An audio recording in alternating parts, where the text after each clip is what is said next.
लेकिन ऑपरेशन सिंदूर में ढेर आतंकियों के नाम भी हैं।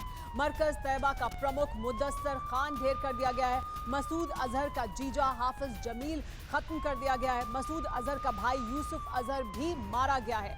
आतंकी खालिद हसन खान भी मारा गया है, जानकारी मिल रही है। तो भारत की तरफ से आतंक का खात्मा करने की जो सौगंध खाई गई थी, आतंक का खात्मा किया जा रहा है। कई आतंकी हैं जो मारे गए हैं भारत द्वारा चलाए गए ऑपरेशन सिंदूर में। इनमें तमाम नाम शामिल हैं। आतंकी खालिद हसन खान मारा गया, ये जानकारी मिल रही है। मसूद अजहर का भाई यूसुफ अजहर भी इस हमले में मारा गया है जो भारत ने किया था। मसूद अजहर का जीजा हाफिज जमील ढेर हो गया है।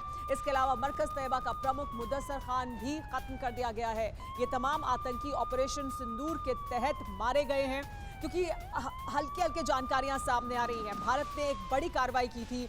हमने देखा था कि किस तरह से एक के बाद एक यहाँ पर पहुंचे थे जनाजे, लेकिन अब ये नाम भी और ज़्यादा साफ होते जा रहे हैं। जानकारियां मिल रही हैं कि कौन कौन वो आतंकी था जिसे ख़त्म कर दिया गया। मरकज तैयबा का प्रमुख इसमें शामिल था। मुदस्सर खान जो खत्म हुआ है। मसूद अजहर का जीजा हाफिज जमील खत्म कर दिया गया है। मसूद अजहर का भाई यूसुफ अजहर भी मारा गया है और आतंकी खालिद हसन खान भी मारा गया है। वो तमाम आतंकवादी हैं जो पाकिस्तान में बैठकर भारत के खिलाफ आतंकवाद को बढ़ा रहे थे, आतंकवाद और आतंकवादियों को ट्रेनिंग दे रहे थे।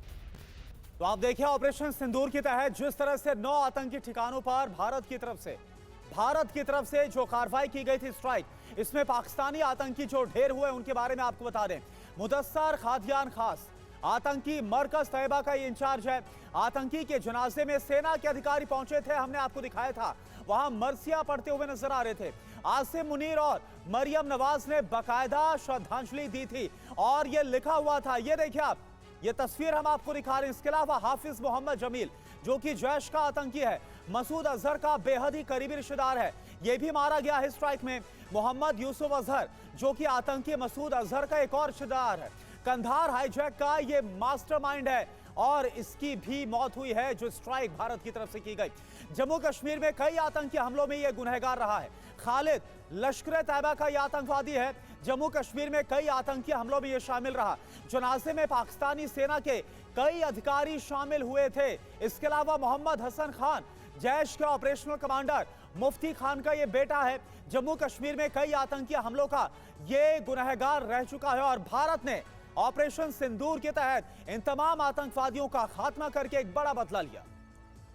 और सुमित इस वक्त हमारे साथ जुड़े हैं। सुमित, हालांकि बताया तो जा रहा था, चाहे मसूद अजहर के परिवार की खात्मे की बात हो या फिर बड़े लश्कर तैयबा से लेकर जैश ए मोहम्मद के आतंकियों की बात हो जिनका सफाया है, लेकिन अब वो एक एक करके नाम भी सामने आ रहे हैं।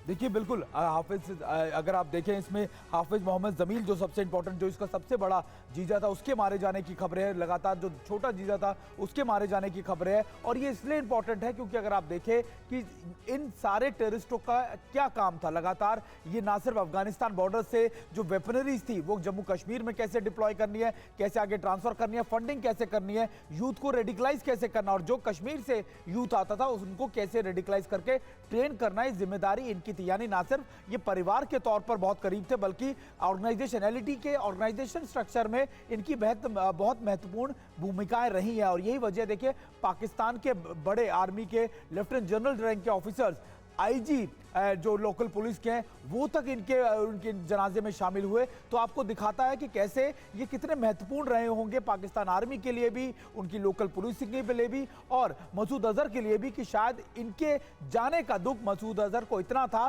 कि उसकी आंखों से आंसू तक निकल गए। जी हाँ, हमारे साथ खास मेहमान भी यहाँ स्टूडियो में बने हुए हैं। हमारे साथ मेजर जनरल ब्रजेश कुमार मौजूद हैं, हमारे साथ कैप्टन अक्षय अरोड़ा मौजूद हैं।